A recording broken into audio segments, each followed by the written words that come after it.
Welcome back, boys. We're on the last part of the series. We're on 4 of 4. We're going to be splitting the case, taking out the crank and the transmission. Let's get started. We got 8 millimeters all the way around. On mine, for some reason, it's got some more 5 millimeter hex on the front right here. I don't know if it'll be the same. Probably improvised. But let's go ahead and start cracking them. Hopefully this one's not stripped. That one's good. This one we're going to have to tilt a little bit. And we'll just leave it loose for now. Now we're going to put on the 8 millimeter and just go around. Make sure you seat everything very well. Oops. I'm going to go around and be right back. Actually, I'm going to go ahead and put them in here too and be right back. Alright, so we got most of the bolts here. Some of them I left with the parts. This one I'm probably going to have to put... Anyway, put this inside the jug for now because I believe that's over, or that part's done. I'm going to remove these dowel pins, if possible. I'm not gonna mess with them actually right now because they are not easy. I don't want to squeeze them or anything. So, I already checked the backside. There's no more screws. I'm gonna go ahead and put on our puller we got right here. It's out pretty far. However, we're gonna put it something like this, and be right back. Alright, so we got it on. We secured it with a 10 millimeter. The puller is necessary to get this whole operation done. So if you don't have it, start ordering it right now because I don't know any other way. Checks for some videos, but I don't know if I would agree with them. So this particular puller is a 17 millimeter. I'm gonna grab a ratcheting if possible, but we won't because this one's sitting right in front of us. Now we're gonna listen for a pop as we go. Try to hold the crank if you can.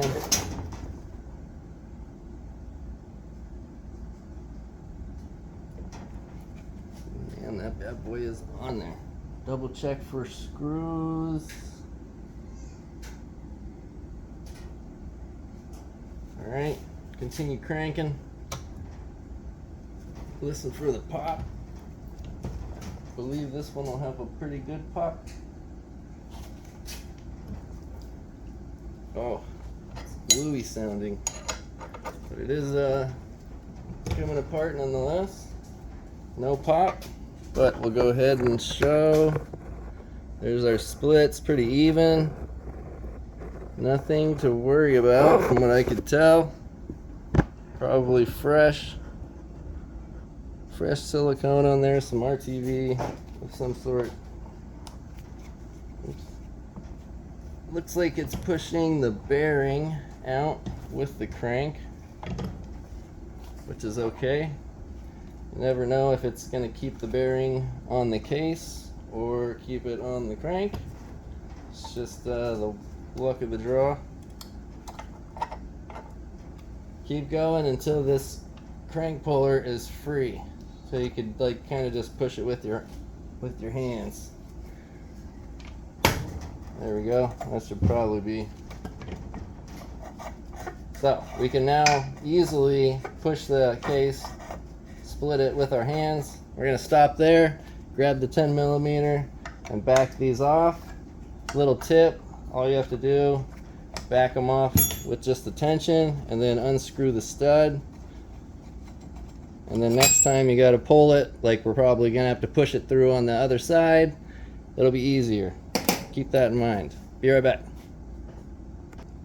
Alright, now that that's off, I'm going to go ahead and set the engine on the table. If you already have it on some blocks or something, you could just keep moving. Be right back.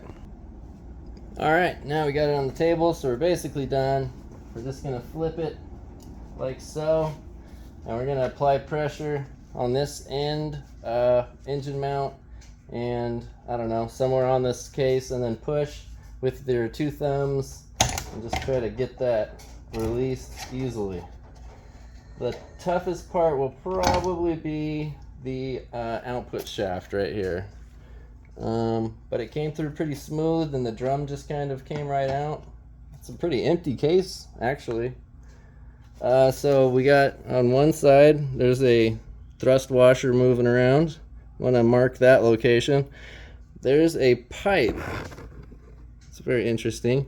Running right here, going all the way down to the bottom. Some kind of like return line or feed line, I would guess.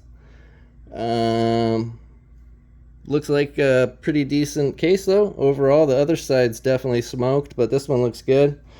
So we will set this aside for now. I don't know where to set it. Just put it right there. So we'll go ahead and just take the drum out, put that in a bag. I don't know if yours just came out so easily or not. Let's see what that thrust washer's for.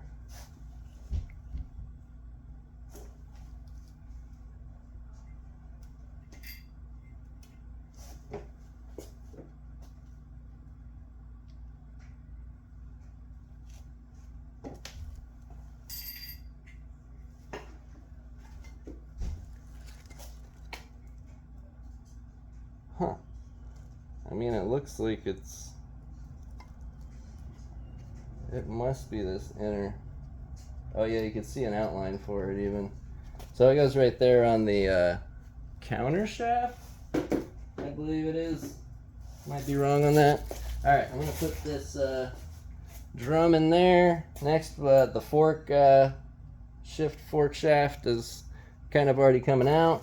Normally I like to keep that actually with the forks. So you just go ahead and pull them out like so.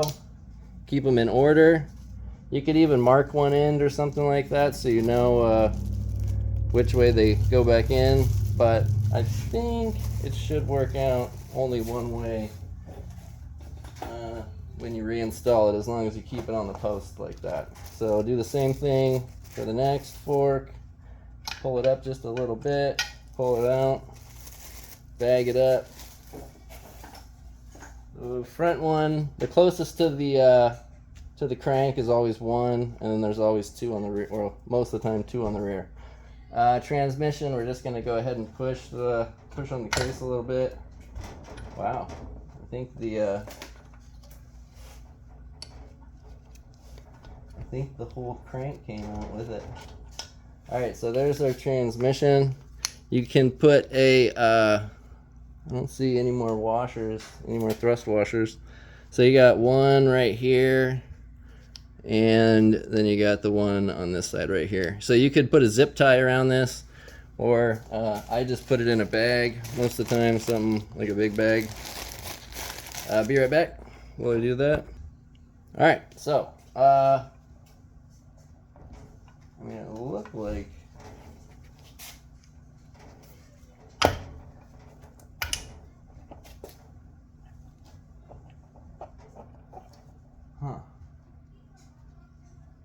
so watch out for your woodruff key. You might want to take that out.